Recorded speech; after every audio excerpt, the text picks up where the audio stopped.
theme of Taylor Swift and Gypsy Rose together, right? And then you know how everybody's ranked.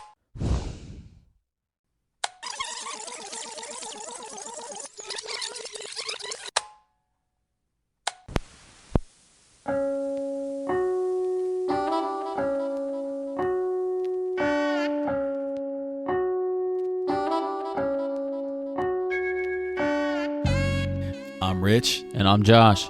Make sure your Walkman is at full battery because we're diving into our dad tapes.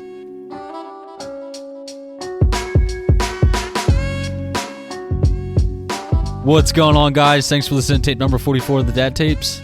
Let's get rolling. What are we drinking tonight?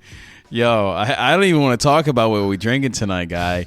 You know, you ruined our drink tonight. We were on a good spree. I know. And you had to go get an infection. Tonight, I had to drink whatever beer I had in my fridge, which was some Heineken. That's my football beer. You know what I'm talking about? So, yeah, that's what I'm drinking tonight. What are you drinking over there with your little fucking monster? Green tea monster. God. Yeah, that's what happens when you get an infection. You got to take antibiotics. Whatever. It is what it is. Yo, no, it ain't. It ain't what it is. So. That's what it is. It ain't what it is. Know what I'm saying?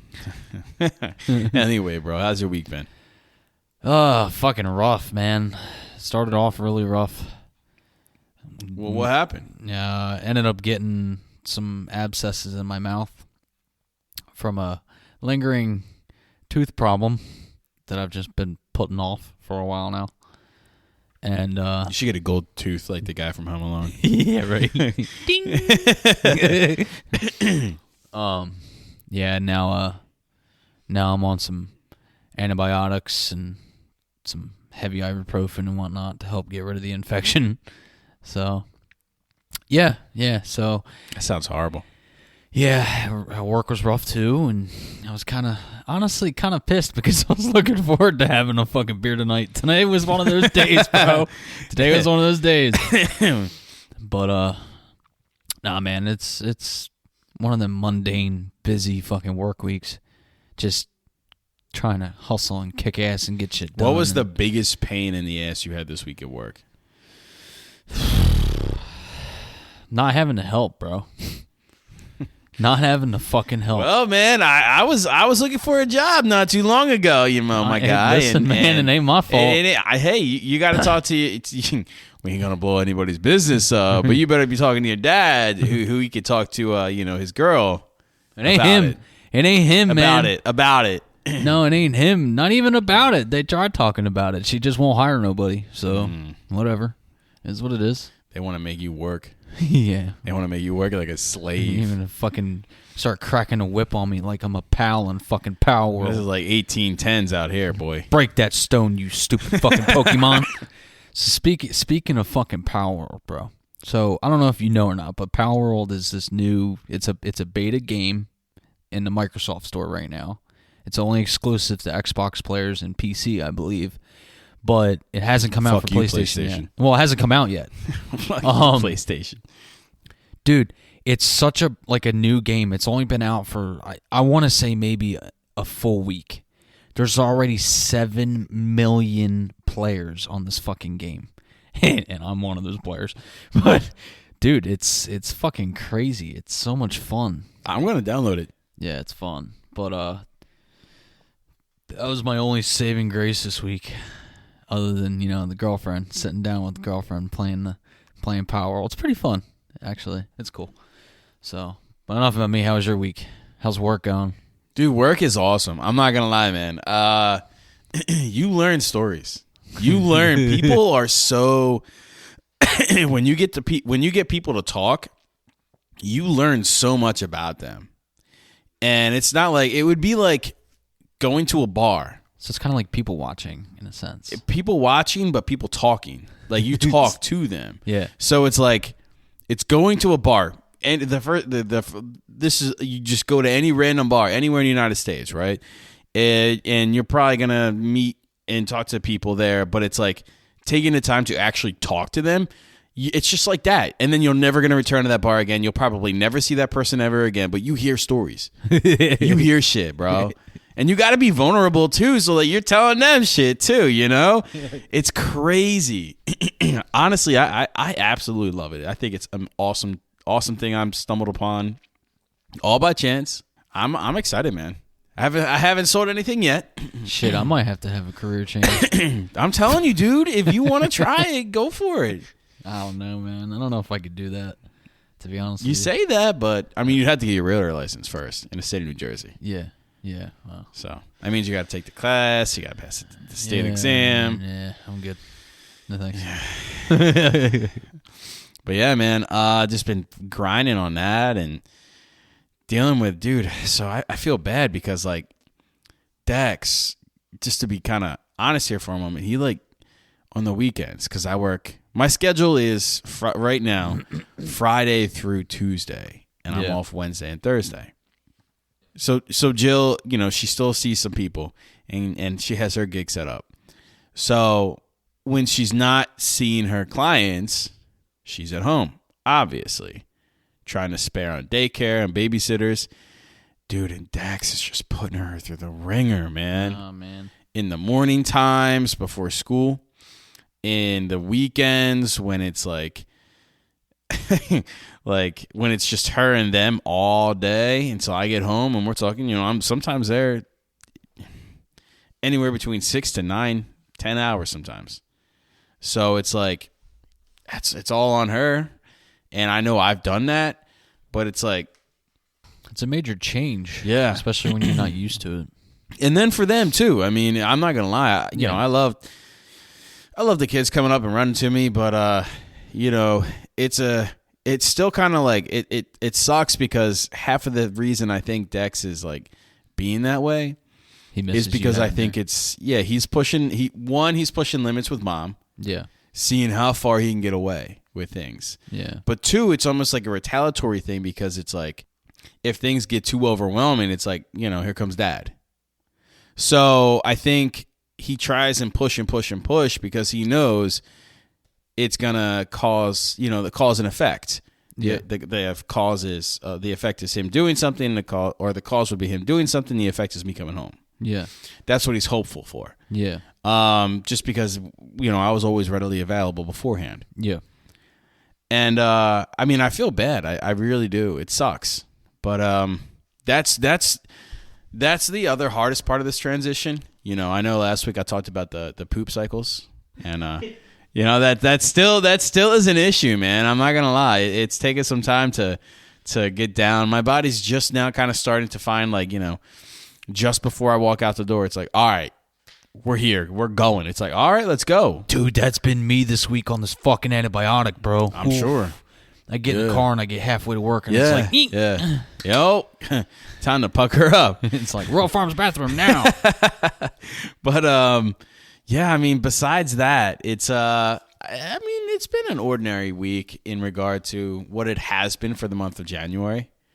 So you know, I'm not too much to tell, but I mean, you know, I will say I can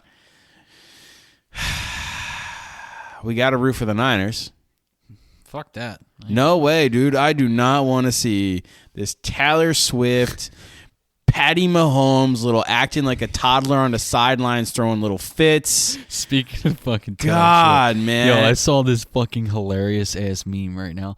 It said that it said the two most important things to the fucking world right now. Two different girls. It was talking about Taylor Swift and then fuck, what's her name? The chick that just got out of jail. Oh, there's probably a lot of chicks who just got out of jail, bro. I don't know. Fuck. Hold on. I gotta. Oh, God damn it. I gotta look it up. 2 hours later. Gypsy Rose. Oh, yeah. Taylor Swift and Gypsy Rose. It was a meme of Taylor Swift and Gypsy Rose together, right? And then you know how everybody's ranting and raving about the Stanley Cups? The Stanley Cubs. No, I'm saying like the new Stanley Cups. Oh, yeah. I was like, wait, the Stanley Cup. We just started hockey season, bro. You're throwing me for a loop. It's fucking 2 girls, 1 cup, full circle again. Oh my God. Oh my God. I was fucking laughing my ass I off feel when I woke saw now. that shit, dude. I feel woke now, man. I feel like I'm part of like a circle. Like I feel woke. It's like- Illuminati.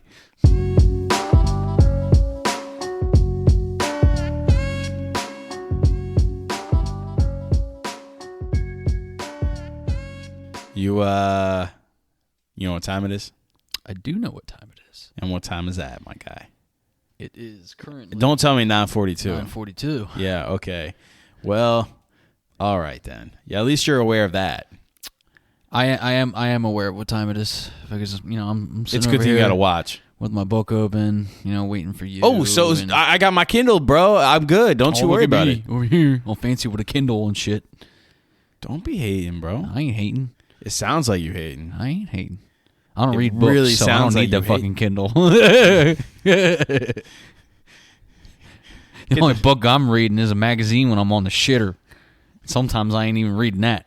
You know what book I'm on when I'm on the Well, you don't shitters? need to be reading the magazines you TikTok. got by your shitter. Oh, no, I ain't got any of them. Not when you live in a house full of women.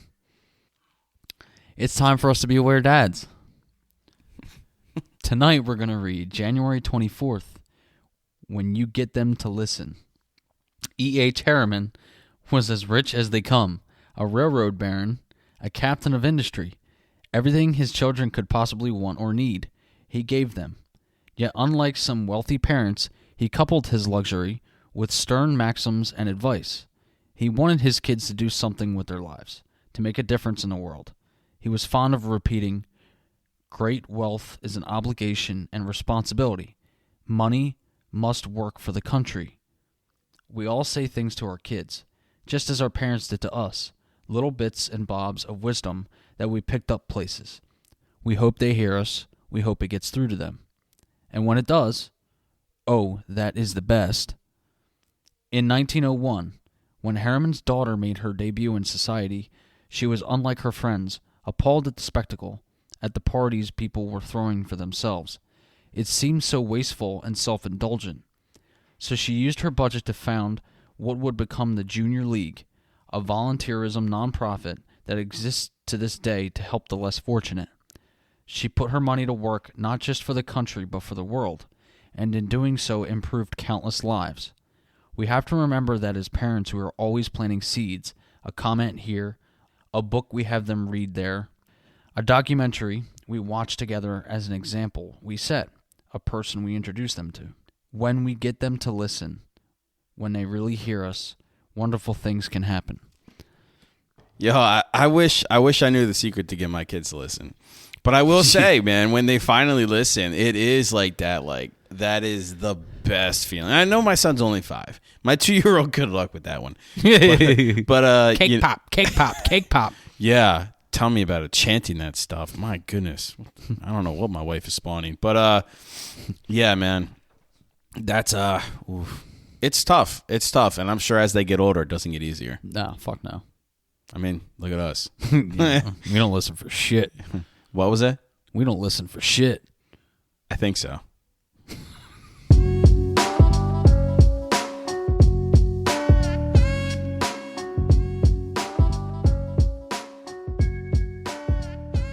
We have all heard that expression before. This is my line in the sand. Yet, we never really think about how that metaphor can be used in every facet of everyday life. It can be used to define your boundaries with your significant other. It can be used to establish lines with your children. It can be used to establish your ground at work. Tonight, we're going to discuss what those lines we create within our families and what we do to reinforce those boundaries. It's time for our data dump. Starting within individual relationships, the importance of drawing a line is significant as it boasts the importance of self-respect and respect from others. Some examples of these could be physical, emotional, financial, and mental, with each maintaining an equal importance in a healthy relationship. If you can't maintain or develop lines with your partner, then you're starting your battle with kids already and leaving yourself to be in a compromised position. The importance of establishing those lines with your partner will further exemplify to your children the significance they play in life and in respect, be it self-respect and respect for others. Moving the scope of conversation to children, the importance of those lines will help guide them through their growth to adulthood. One major element in creating these lines is monitoring your expectations of the desired consequences and reactions of these lines. Just like milestones in childhood development, you need to continue to move these lines to allow appropriate expectations. That goes for both the definition of said line and the consequence imposed when that line is crossed. Lastly, it's also important to have lines created for yourself within yourself. Allowing yourself to stick up to your own interpersonal lines will honor yourself, respect yourself, and avoid unneeded stress, reinforce self-esteem, and help provide healthy mental health. And that was our data dump. I know you're in still, I mean, I would argue still a relatively new relationship. And obviously in the beginning stages of your relationship, you had just, and still was undergoing your own kind of growth. Yeah. So that being said, walking into this relationship, what type of boundaries did you at least set for yourself? And what type of, lines in the sand did you create with Marin? All right, so first and foremost, the first thing I told myself first was I really needed to feel this one out first before I even brought her around Addison. Honestly, only because of the situations that I have been in the past with certain, I'm not going to say names, but certain people not, behaving correctly around Addison. Yeah. Or treating Addison with, her own respect. Yeah. And that she's that a person was, too. Exactly. And that's a big thing for me now. I mean, majorly anyway. Because I just want what's best for Addison, obviously.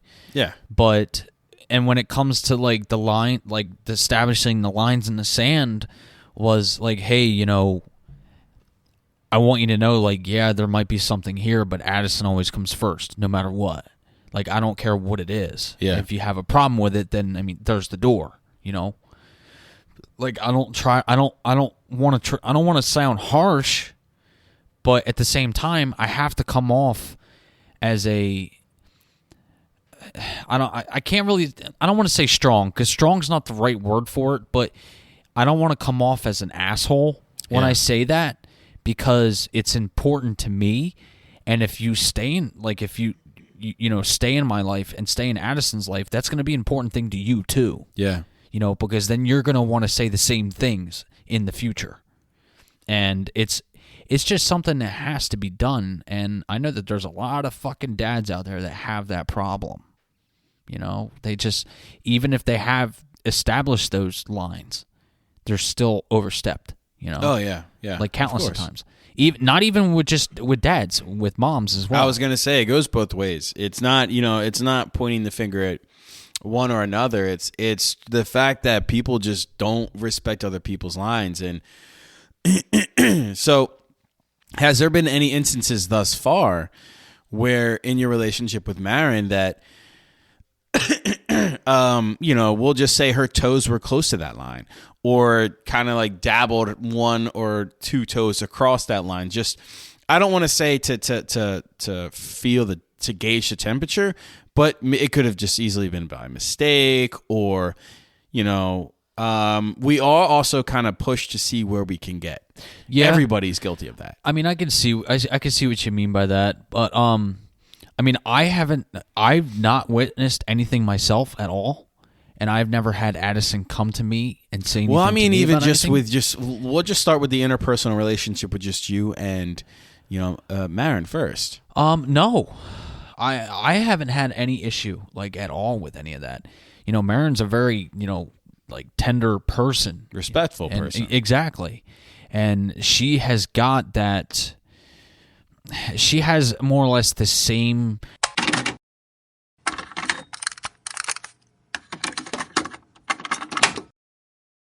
I want to say like the same acquisitions I have, like the very family orientated person, and it blends really well because we don't have, like, we both want the same things. We both kind of have like the same rules or whatever. Yeah, you guys have very common ideologies. Yeah, exactly. And we don't like. I don't think there hasn't even been an instance where she's like that. I've noticed that she's even come anywhere close to that line. You know? Okay. No, that's good. Yeah. Oh, yeah. It really is. It is. Yeah, because I mean, like I said, most people do. I would say probably 19 out of 20 people. I wouldn't even say 10 out of 10, 9 out of 10.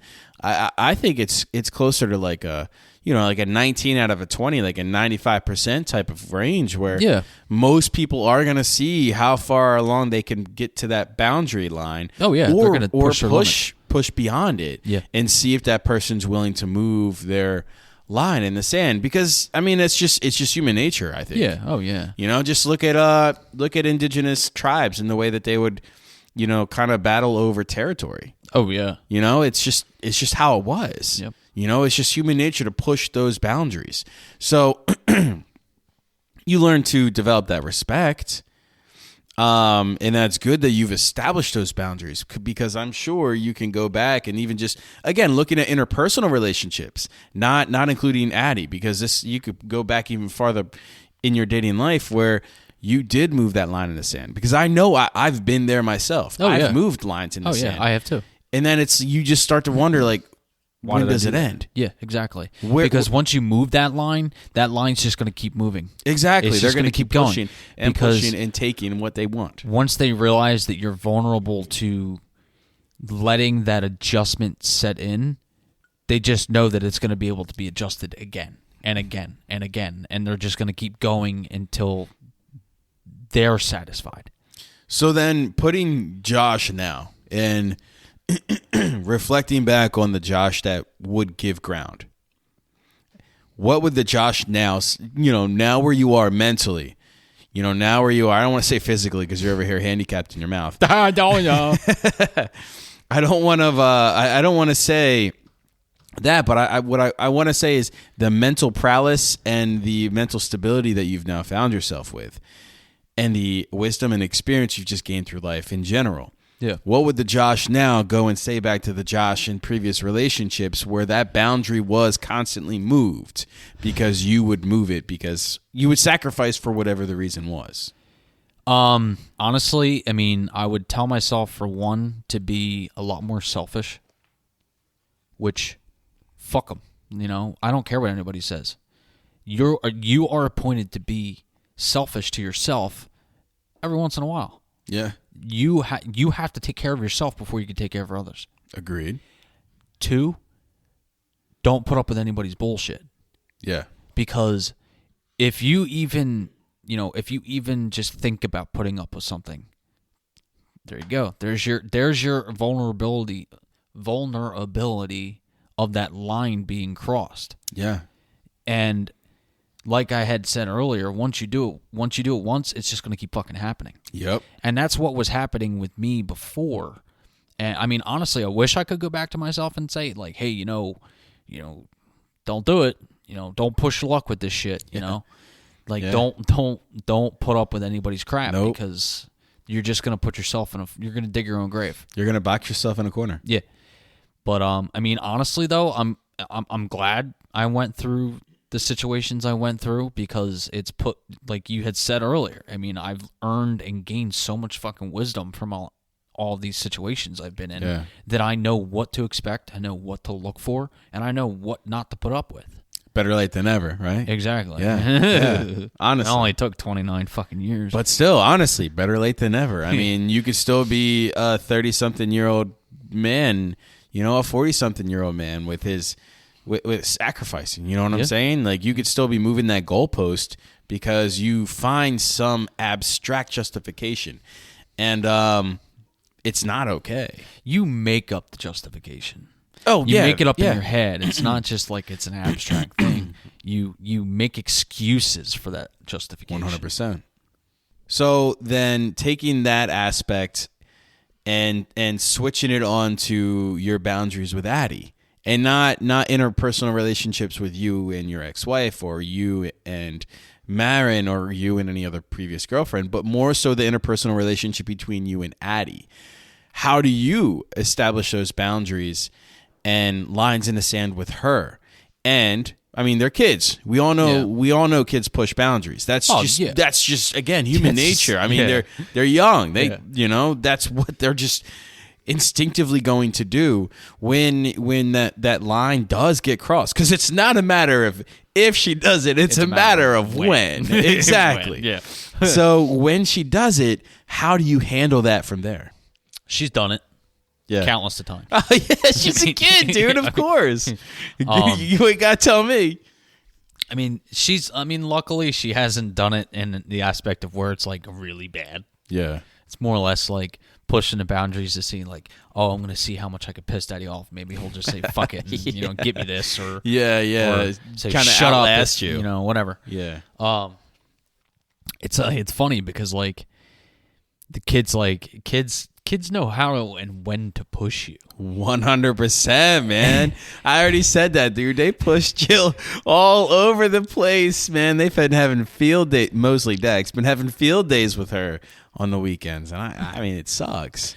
Now, like, what I want to know is like, so a lot of parents, they go and sit there and come up with all these different ways of, either rewarding kids for, hey, if you knock it off, maybe we'll go look at this, or if you're good in a store, you can get a toy or you can get a snack or whatever.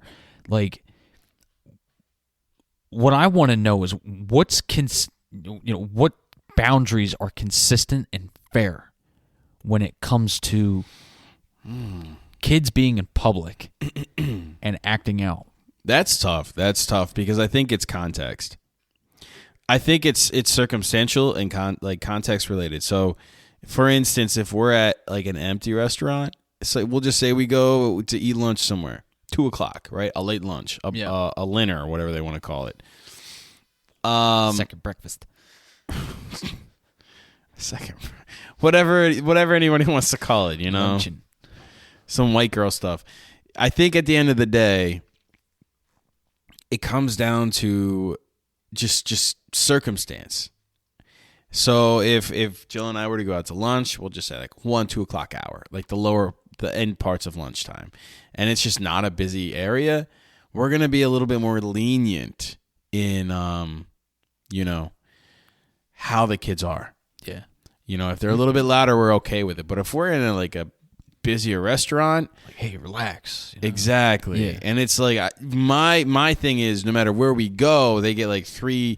The first time it's like, hey, like, come on, like, let's settle down. This is the first time me saying it. Yeah. Because we don't use warnings. It comes off as a threat. I never say this is your first warning. I don't agree with that. Because then they're gonna be like, okay, like I'm gonna continue push. Yeah, it's like, hey, this is the first time I'm saying this. Feeding the fire. Exactly. Yeah. Exactly. Yeah. It's oxygen for the fire. Yeah. Why am I gonna do that? So I would normally lead it off by saying like, hey, this is the first time I'm saying this. I'm only gonna say it 2 more times before you got to go. And then most of the time it stops at 2. Yeah. Shit, I get the 1 and it's like, oh fuck. Once it gets to the third time, it's like, look, this is the third time, we're done. I told you, these are the rules. Yeah, this is how it always has been, and this is how it always will be. We got to go. Yeah. And of course, it's a lot easier to maintain that consistency when they're older toddlers, like 4s and 5s, and I can only imagine as they get bigger and bigger, it's a little bit tougher when they're 2. Yeah. Because they're impatient. They're a 2-year-old. Yeah. If Bridget was 4, different story. Yeah. So yes, I think it's also circumstantial to who you have to have that adaptability for the age. It has to be age appropriate. Yeah. I'm not going to treat and hold Declan to the same expectations I do Bridget and vice versa. I think it would be ridiculous. Yeah. So, as far as fair, I think as long as you maintain the thought process of it being age appropriate and maintaining expectations, I think that's the only way it can be fair. I think where you can run into potential issues is when you go out with other friends and family. For instance, we go out a lot with Jill's brother, so my in-laws. Yeah. We go out sometimes with them, and when we do go out, with anybody, most of the time it's with them. And it's, just different parenting styles. So I it's tough in those instances because they will allow their child to do other things that I wouldn't want. Like, they would let their son do things that I'm not so comfortable with Declan doing. Yeah. And vice versa. I'm sure I also am probably letting Declan do things that they wouldn't let Colin do. Yeah. But it's tough. It's tough because you can't parent another parent's kid. No, you can't. As much as you want to. As you want to. Oh God, like yo, you're already you're traumatizing that. I can tell, bro. You're triggered. You're heightened. You're escalated. A little bit. Good grief. Sitting high in my chair and shit. So then, okay, kind of circle back to the fact that now you're kind of still in a newer relationship. How do you handle disagreements about the lines in the sand that you've created? And I guess if that hasn't happened yet, how will you handle that disagreement? Because it's going to happen. I mean, you're two individuals. Yeah. So how would you handle that disagreement? Honestly, I mean, kind of like you talked about earlier when you can use the same aspects with, those situations with your significant other as you do your kids. Like, hey, like, this is the first time. Like, chill. Like, this can't fucking happen. Like, you can't do this. But it's really hard for me to answer because, like, especially with her, like, the person that she is, it's not, I don't ever really foresee a problem. I mean, I know that it's just not, like, physically possible that nothing's ever going to happen. Yeah. Because I know eventually something will happen. Yeah. Yeah. And I'll have to cross that bridge when we come to it. But when I sit here and think about it and talk about it, I don't have a worry because she has such a motherly instinct in her own that I don't ever foresee something negative coming out of any of that.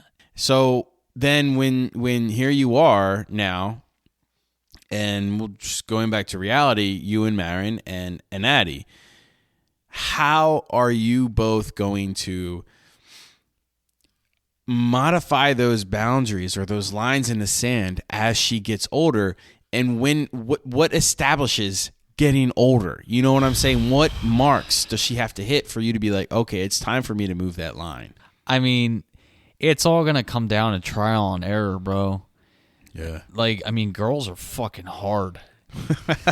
Girls are fucking hard. Dude, they'll run you down to the bone, my dude. It only gets worse from here on out. That's what I heard. So it's like, you kind of like, I mean, in my opinion, you kind of just going to have to see, like, how they grow up. They're not a kid if they're not, like, if not having that little bit of thought of, like, hey, I'm going to push the lines in the sand with dad and see what happens, Mm-hmm. Because everybody does it. Oh, 100%. And kids are adults. It all comes down to just as they get older and as and how they're acting and their physical demeanor and mental demeanor about a lot of different situations. I mean, that's kind of a hard question to actually sit here and think about. Because, like, you can't just sit here and say, oh, well, I'm going to do this, this, this, and this. Well, you don't know if it's going to come down to that. Yeah. No, it's hard to hypothesize about that. Exactly. Yeah. Shit. I mean, with me, I told my mom fucking everything. Mm-hmm. My sister? Not so much. She probably got away with a lot more too, didn't she? Yeah, just fucking hiding bottles of alcohol in her closet and shit. Grief. Sorry, Lex. man, you just blown her spot up. No, Yo, without you spilling more of her damn secrets here, bro. Let's just get to a resolution before you go and tell the whole world about Lexi's alcoholic beverages in her closet. Good grief, my guy. So, one crucial thing we should really walk away with tonight is the understanding that the lines need to move, but only when appropriate. Don't give up your ground. Different things are going to require different changes and expectations, but overall, the integrity of creating solid lines is paramount to establishing respectful relationships, interpersonally and intrapersonally.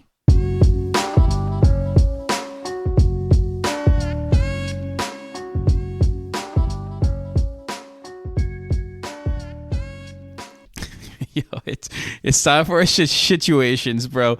It's time for our situations. What you got for us? Tonight, first one, Mythbusters by Anonymous in the United Kingdom. Today, while trying to prove how easy it would be for a burglar to break in, my drunk dad threw a brick at my window. Luckily, he missed. It hit the wall and bounced off. Unluckily, it bounced off, landed on my wife's car, broke the windscreen, slid off, and put a long scratch down the hood of the car. Dude, I hope it wasn't some expensive car, dude. Yeah, watch it be like a Porsche or like a nice high-end Audi or BMW foreign car. Hopefully it was a beater like the shit I own. Your life sucks, bro. Yeah, definitely. Hopefully it's some a 2006 Ford Explorer, right? You mean it isn't? By Anonymous. 12824 in the United States, Jacksonville. Today I got roasted in class because I could have swore that the story of Robin Hood was in the Bible. I was so cocksure of myself, but I guess I shouldn't repeat stuff my dad told me for a laugh when I was about 9 years old. Now that I'm in college, FML. Yo, you deserve that one, bro. Come on now. We dads. We all know we tell our kids things, man. Declan thinks there's a little leprechaun that comes on the cameras here and there, man. He's going to go to school talking about these leprechauns. It's me. It's me. Bad Taste by Anonymous in the United Kingdom. Today, my uncle was supposed to be the officiant at my wedding, but he and my dad teamed up to make a joke about how this was actually my fiance's funeral. Everyone laughed except my fiance. He burst into tears and ran from the altar. We can't find him, and he's not answering his phone.